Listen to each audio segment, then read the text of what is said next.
참고 선을 행하여 영광과 존귀와 썩지 아니함을 구하는 자에게는 영생으로 하시고, 오직 탕을 지어 진리를 따르지 아니하고 불의를 따르는 자에게는 진노와 분노로 하시리라. 로마서는 처음부터 계속해서 강조하는 것이 하나님은 심판하신다는 것입니다. 모든 세상 사람들을 향해서 심판하시는 하나님. 그러면 거기에는 기준이 있겠죠. 이미 말씀을 드린 대로 하나님께서 사람을 심판하시는 기준은 각 사람의 행위대로 심판을 하신다는 겁니다. 사람의 행동에 의한 보응으로 나타나는 것이 하나님의 심판이라는 거죠. 그러니까 유대인인가 이방인인가 이런 것을 묻는 것이 아니라 누구든지 간에 그 사람의 행동대로 사람뿐만이 아니라 하나님께서 보실 때 선을 행했는가 행하지 않았는가, 이 기준이 하나님의 심판에 있어서 중요하다는 것을 오늘 본문에서도 언급을 하고 있죠. 그래서 7절과 8절에 보게 되면 두 종류의 사람이 등장하고 있지 않습니까? 첫 번째 사람의 행동은 어떤 것인가요? 선을 행하는 것입니다. 선을 행하는 자에게 하나님께서 심판을 하시는데, 그 심판이 어떻게 나타납니까? 영생을 주신다는 거예요. 그러니까 하나님의 심판이라고 했을 때 하나님을 믿지 않는 불신자들에게만 하나님의 심판이 아니라 예수 잘 믿는 사람도 그날에 하나님으로부터 심판을 받는데, 그 행위의 결과가 무엇인가 하면 영생이라는 겁니다. 두 번째로 나타나는 사람의 행동은 어떤 것입니까? 불의를 행하는 자입니다. 불의를 행하는 자에게 하나님께서 심판하시는데, 이번에는 영생이 아니라 진노와 분노를 행하신다는 거예요. 자, 이렇게 두 종류의 사람이 언급이 되고 있죠. 자, 7절을 보시길 바랍니다. 참고 선을 행하여 영광과 존귀와 썩지 아니함을 구한다. 그런 사람들이다. 이렇게 언급을 하고 있는데, 여러분, 이 사람들이 한마디로 어떤 사람들일까요? 참된 믿음을 가진 사람들이다. 그 말입니다. 이 땅에서 예수를 믿는 사람들 가운데서 진짜 믿음을 가지고 예수를 잘 믿는 사람들이 누군가, 한마디로 이야기하면 참고 선을 행한다는 거예요. 자, 참는다. 여러분, 구약 언어로 믿음이 뭐라고 했죠? 에무나라고 말씀을 드렸죠. 그 뜻이 뭐라고 했습니까? 참는다는 거예요. 인내한다, 견딘다, 기다린다. 이것이 불신 세상 속에서 믿음을 가지고 사는 사람들의 좁은 신앙의 길이다. 그 말입니다. 참음으로 선을 행하는 것이 믿음의 내용이라는 거예요. 그냥 선을 행한다 이렇게 기록하고 있지 않고 성경은 분명히 언급하고 있죠. 참으면서 선을 행한대요. 이것이 오늘 또 저와 여러분이 걸어가야 될 믿음의 좁은 길이라는 겁니다. 그러면 왜 참고 선을 행합니까? 그 목적이 뭐죠? 영광과 존귀와 썩지 아니함을 바라보기 때문에.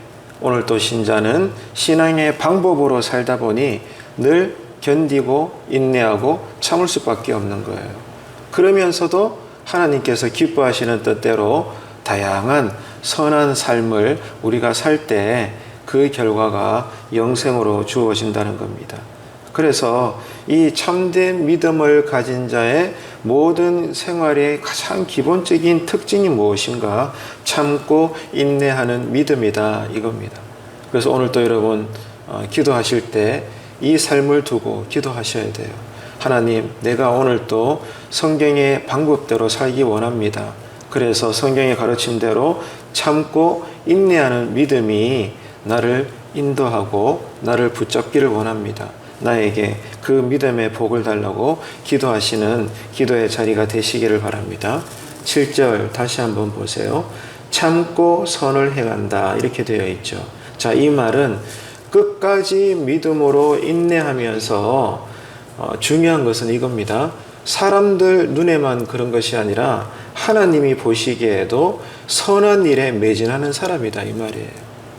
사람들이 볼 때도 칭찬할 만한 선한 일, 또 하나님께서 보실 때도 기뻐하실 믿는 자로서의 이 선한 일에 오늘 또 우리가 목적을 두고 지속적으로 노력하는 사람들, 그런 뜻입니다.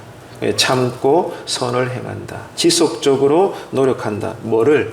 하나님께서 기뻐하시는 그 뜻, 다시 말해서 선한 일을 행하면서 사는 일에 우리가 목적을 두고 있다 이겁니다.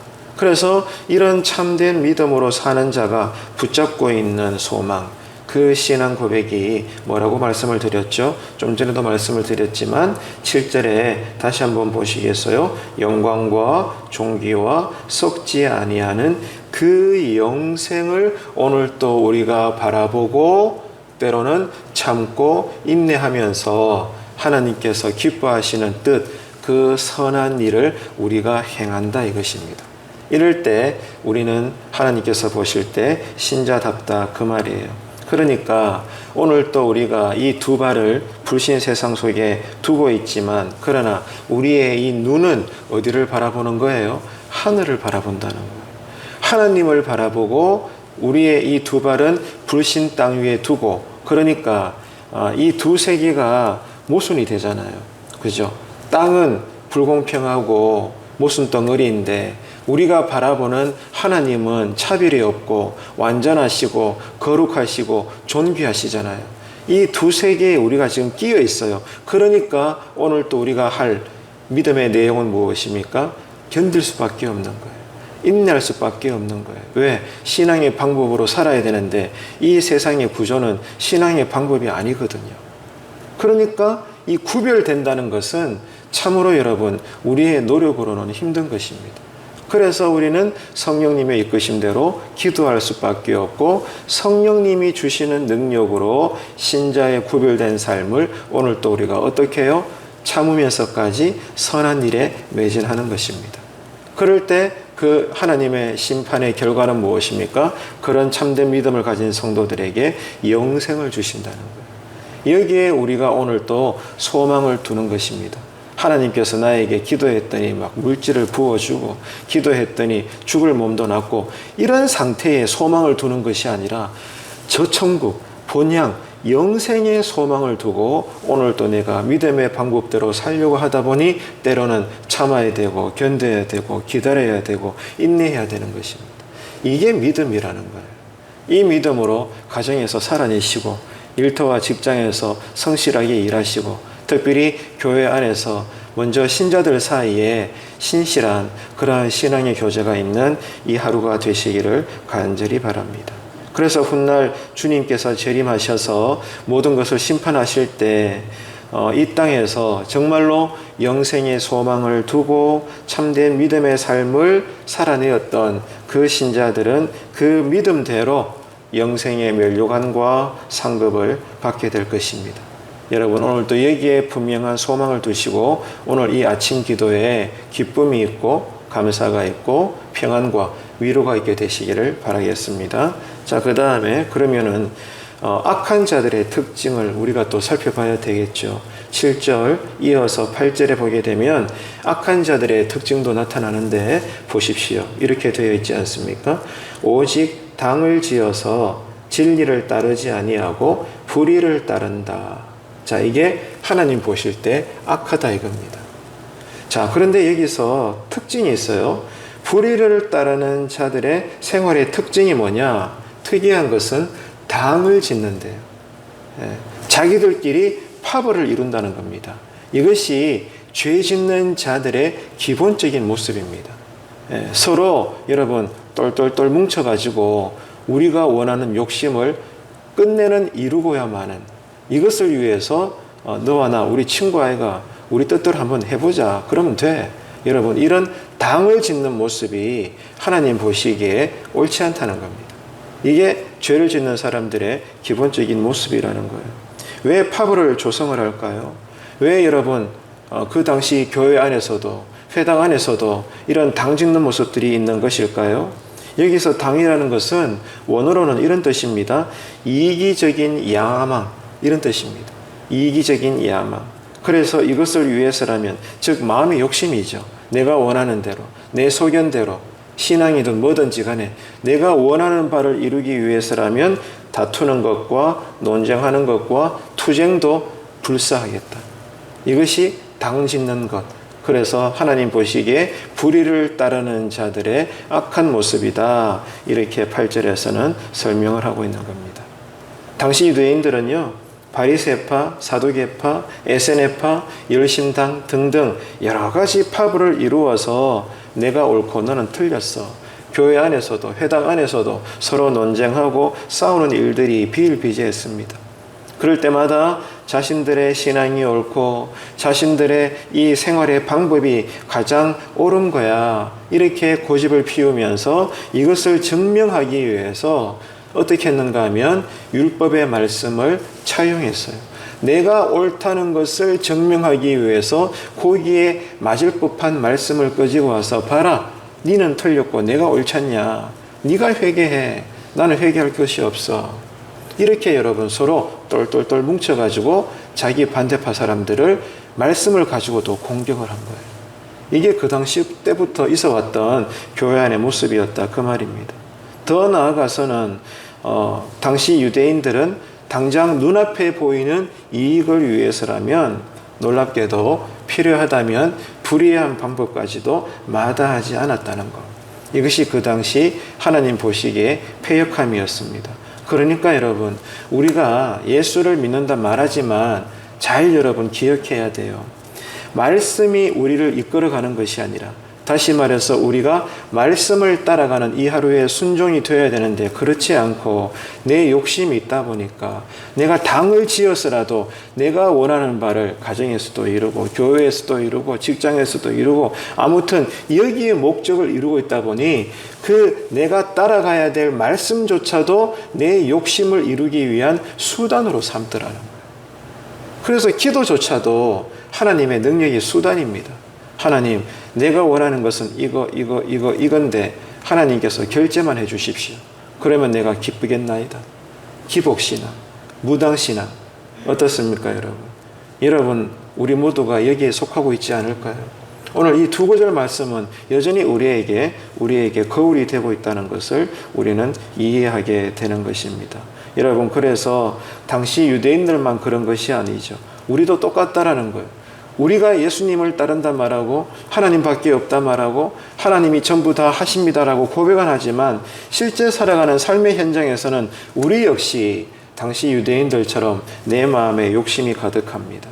하나님의 뜻보다 먼저 내 뜻을 이루기 위해서 모여봐라. 우리 모여서 한번 이야기해보자. 당을 만든다는 거예요. 자기와 코드가 맞는 사람끼리 한 몸이 되어서 자기들의 목소리를 냅니다. 어디서도? 교회 안에서조차. 이런 모습들이 이 땅의 교회 안에서는 정도의 차이지 다 있다라는 거예요. 그래서 파벌을 이룹니다. 자기들만의 이 세력을 유지하는 거예요. 그래야만 여러분 목소리가 커지고 그래야만 교회가 거기에 눈치를 보게 될 것이고 그래야만 결국에는 우리가 원하는 바를 이루어낼 수 있거든요. 이런 모습들이 작은 교회든 큰 교회든 도시교회든 시골교회, 대형교회든 개척교회든 다 있다는 거예요. 저도 목회자로서 여러 교회를 지나왔지만 한 교회도 이런 게 없는 교회가 없어요. 우리 교회도 예외가 아닙니다. 오늘 이 두 구절 말씀은 분명히 말씀하고 있잖아요. 하나님 보시기에 악한 자의 기본적인 생활 특징이 뭐냐? 당을 짓는다는 거예요. 여러분, 우리는 회개해야 합니다. 그래서 오늘날 보통 은혜가 있는 교회가 있다면 반대로 은혜가 약한 교회가 있겠죠. 은혜가 없는 교회 안에서 많이 볼 수 있는 특징이 뭔가요? 성경도 그렇게 언급하고 있지만 뒤에서 자꾸만 수근수근해요. 이게 여러분 은혜 없는 교회의 기본적인 모습입니다. 우리 교회는 어떨까요? 우리가 살아가는 여러 공동체 안에서의 모습은 어떨까요? 여러분, 수근수근하지 맙시다. 이것은 절대로 하나님의 뜻도 아니고 방법도 아니에요. 하나님의 순결한 뜻이라면, 하나님의 방법이 나를 통해 흘러간다면 수근수근할 일이 없는 거예요. 그 말이 은혜롭고 그 말이 향기롭고 그 말이 덕되는데 무엇이 수근되겠습니까? 여러분, 그렇기 때문에 오늘 또 우리가 기도할 때 우리 안에 마음의 상태를 보십시오. 나는 수근수근되는 자는 아닌가? 나는 내 욕심을 이루기 위해서 나와 뜻이 같은 사람들과 당을 짓고 있는 그런 사람들의 부류는 아닌가?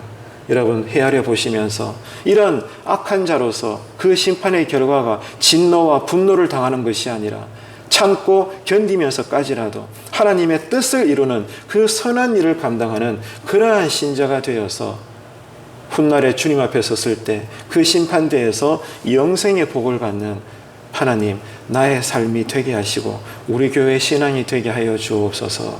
그렇게 기도가 열려지는 이 아침에 여러분 앉은 자리에서의 은혜의 자리가 되시기를 바랍니다. 이렇게 불의한 자들에게 하나님은 8절 끝에 이렇게 말씀하시잖아요. 진노와 분노로 대하신다. 여러분, 두려운 말씀이에요. 사랑의 하나님이시지만은 종국에 가서 하나님 보시기에 악한 자들에게는 진노를 쏟고 분노를 쏟아 부리신다는 거예요. 이게 8절의 내용입니다. 근데 여러분 잘 기억하십시다. 진노와 분노는요 유사한 말이죠. 예, 진노한다, 분노한다 뜻이 비슷하지 않습니까? 근데 왜 성령님은 이 두 단어를 연달아 기록하고 계시는 걸까요? 예를 들면 자, 불의한 자들에게 8절 끝에 보면 진노하신다, 아니면 분노하신다 이렇게 기록하시면 될 텐데 왜 굳이 의도적으로 진노와 분노로 대하신다 이 비슷한 단어를 같이 연달아 쓰고 있나 이 말이에요. 이해가 되십니까? 여기에는 목적이 있다는 거예요. 의도적으로 두 단어를 연결시키고 있어요. 그게 뭘까요? 인간의 이기적인 야망에 따라서, 즉 마음의 욕심을 따라서 먼저 살아가는 그런 하나님 보시기에 옳지 않은 자들에 대해서 반드시 그날에 하나님의 진노가 있을 텐데 그 진노가 어느 정도인가 하면 철저하다는 거예요. 그냥 두리뭉실하게 야단치시고 넘어가는 것이 아니라 그동안 하나님의 진노가 쌓여져 왔어요. 왜? 하나님은 오래 참으시는 분이니까. 믿는다 말은 하지만 여전히 내 욕심 따라 살아가는 그러한 껍데기 종교인들에게 하나님은 여전히 오래 참으시면서 뭐가 쌓여가요? 그들에게 임할 수밖에 없는 진노는 쌓여져 가는 거예요. 이게 여러분 로마서의 강조점이에요. 하나님의 진노가 쌓여갑니다. 그래서 그날에는 그 진노가 폭발하는 거예요. 이것을 지금 성령님이 우리로 깨닫게 하시기 위해서 단어 하나만 쓰면 될 거를 연달아 두 개나 지금 사용하고 계시는 거예요. 진노와 분노로 대하신다. 그날에 그 일이 일어납니다. 우리가 거기서 예외라고 누가 장담할 수 있겠어요? 그렇기 때문에 오늘 또 여러분 우리가 이 새벽에 나와서 엎드리는 것은 하나밖에 없잖아요. 왜 성령님이 우리로 기도하게 하십니까? 오늘 또 우리가 예수 잘 믿을 수 있도록. 그러려고 이 새벽까지 깨우셔서 이 자리에 나와서 말씀을 따라 기도하게 하시는 거예요. 여러분, 우리는요, 잘 기억해야 합니다. 잘 알고 있는 것과 그 아는 것을 행하는 것은 별개의 문제라는 거예요. 알고는 있어요. 근데 아는 대로 행하지 않을 수도 있잖아요. 이게 하나님 보시기에 중요한 관심 포인트입니다. 율법을 알아요, 유대인들이. 그런데 율법대로 행하지 않아요. 이게 하나님 보시기에 죄라는 겁니다. 우리도 마찬가지예요. 첫날 만날 예배 드립니다. 늘 성경을 듣고 말하고 암송하고 여러 가지 모습들을 취합니다. 다시 말해서 교회를 오래 다니면 다닐수록 하나님의 진리의 뜻을 기본적으로는 압니다. 그 알미 쌓여져 갑니다. 근데 문제는 뭐예요? 아는 만큼 살지 않는다는 거예요. 믿는다 말은 하지만 믿는다고 고백하는 대로 행함은 없는 거예요. 이게 그때 당시 유대인들이나 오늘날 교회 안에 저와 여러분 신자들이나 똑같다라는 거죠. 이게 지금 오늘 7절과 8절에서의 지적사항인 것입니다. 잘 알고 있는 것 그리고 그대로 행하는 것은 별개의 문제다. 이 두 가지가 우리에게 다 필요하다는 거예요. 그래서 죄가 무엇인지 알아서 죄와 싸워야 되고 성령님이 어떠한 분인지 알아서 성령님의 도우심을 간구해야 된다 이 말이에요. 그래서 신령한 지식이 있어야 돼요. 쉽게 말해서 말씀의 뜻을 알아야 기도가 제대로 나온다는 겁니다. 알미 먼저예요. 그 다음에는 알았기 때문에 행해야 되는 것입니다. 이게 바른 신앙의 내용이라는 거예요. 지금 우리의 믿음은 어떻습니까? 여러분 신앙을 제대로 알아가고 계십니까? 그래서 그 아는 것이 깨달아져서 여러분 가정에서든 어디서든 그 아는 바대로 살고 계십니까? 이게 하나님의 뜻이에요. 이게 7절과 8절에서는 선한 일입니다. 그럴 때 하나님은 우리를 심판하실 때 우리에게 영생을 주신다는 거예요. 이 진리를 믿으시기를 축복합니다. 이것 때문에 오늘 아침에도 우리가 기도하는 거죠.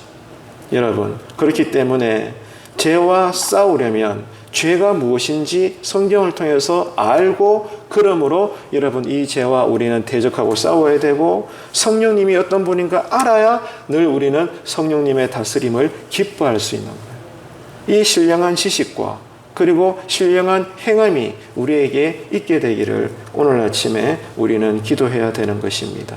그래서 7절과 8절을 통해서 이 하나님의 심판 기준은 사람들의 이 행위 여하에 두고 누군가에게는 영생을, 누군가에게는 진노와 분노를 쏟아내신다는 거예요. 여러분, 그래서 우리 믿는 자들에게 행함이라는 것은 구원의 조건이 아니라고 지금 말씀에 의해서 계속 우리가 지금 강조하고 있고 확인하고 있습니다. 오늘 또 우리가 말씀대로 순종하는 이 행위를 하나님께 보여드려야 되는데, 이 행위가 나를 구원하는 원인이나 조건이 되는 것이 아니라, 오늘 또 우리가 말씀대로 순종하여 사는 것은, 그 행위는 어떤 뜻이에요? 내가 구원받았다는 증거예요. 내가 구원받아서 하나님의 자녀가 되었기 때문에 구별되게 사는 거예요. 그리스도인으로 살기 때문에 오늘 또 내가 예수 이름으로 참고 견디면서까지 내 욕심이 아니라, 그래서 당을 짓는 것이 아니라 하나님의 뜻만을 이루어 드리려고 모든 선한 일들의 목표를 두고 내가 달려간다는 거예요. 이게 여러분 우리의 믿는 자로서 결과로서 나타나는 믿음의 행위라는 것입니다. 이 사실을 꼭 우리가 다시 한번 기억하면서, 여러분 오늘 또 우리가 구원받은 자로서 하나님의 뜻대로 선한 이 하루의 삶을 잘 사셔서 언제 우리가 주님의 심판대에 서더라도 영생의 복을 받는 저와 여러분 되시기를 축복합니다. 여러분 아시잖아요. 그날에 심판대에 우리가 서게 되면 한쪽은 알곡들입니다. 다른 한쪽은 가라지예요. 자, 여러분, 알곡은 어디로 들어가요? 천국이라는 곳간에 들어가요.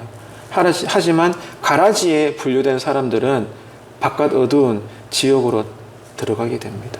이게 우리 미래에 분명히 있게 될 일입니다. 그러면 누가 알곡일까요? 누가 가라지일까요? 어렵지 않아요. 이 땅을 살면서 우리가 어떤 삶을 살았는가, 우리 인생의 행위를 보면 그 열매로 알 수 있다는 겁니다. 이게 성경의 기본적인 가르침입니다. 그래서 오늘 7절과 8절 정리하면 이렇습니다. 구원 얻을 자들에게 이 행위의 열매는 무엇입니까? 참고 선을 행하여 영광과 존귀와 썩지 아니할 것을 오늘 또 구하며 살아가는 사람. 그 사람이 알곡입니다. 저와 여러분이 이 알곡된 신앙이 되시기를 축복합니다. 하지만 가라지에 속한 사람들은 누구예요? 특이하게도 당을 만들어요. 내 욕심을 이루려고 내 혼자만의 목소리는 안 되니까 나와 뜻이 같은 사람들끼리 으쌰으쌰 해가지고 힘을 발휘하는 거예요. 그래야만 내 뜻대로 뭔가를 이뤄낼 수 있거든. 어디서든지. 여러분, 그래서 이렇게 당을 지어서 진리를 배척하고, 쉽게 말해서 하나님의 뜻대로 살지 않고 하나님 보시기에 악한 자로 사는 사람, 그 사람들이 바로 평생 교회는 다닐지라도 하나님 보시기에 너희들은 가라지다. 나는 너희들을 모른다. 물러가거라. 그 일들이 누군가에게는 미래에 일어난다는 것입니다. 그렇기 때문에 여러분, 오늘 또 저와 여러분은 종말 신앙으로서, 종말을 살아가는 성도로서 다른 거 없습니다. 오늘 우리가 두 구절을 함께 나눴는데 이 말씀 붙잡고 기도하셔서 오늘 이 하루 하나님 나에게 참된 믿음을 주셔서 하나님 보시기에 선을 행하는 자가 되게 하여 주옵소서. 그래서 언제 내 생명이 끝나더라도, 오늘 내 영혼의 이름을 부르실지라도 주님 앞에 섰을 때 영생의 복을 받는 칭찬 듣는 자가 되게 하여 주옵소서. 여러분, 이 일이 먼저라는 거 꼭 기억하시고 오늘 아침 기도에 신령한 은혜가 있게 되시기를 주님의 이름으로 축원합니다.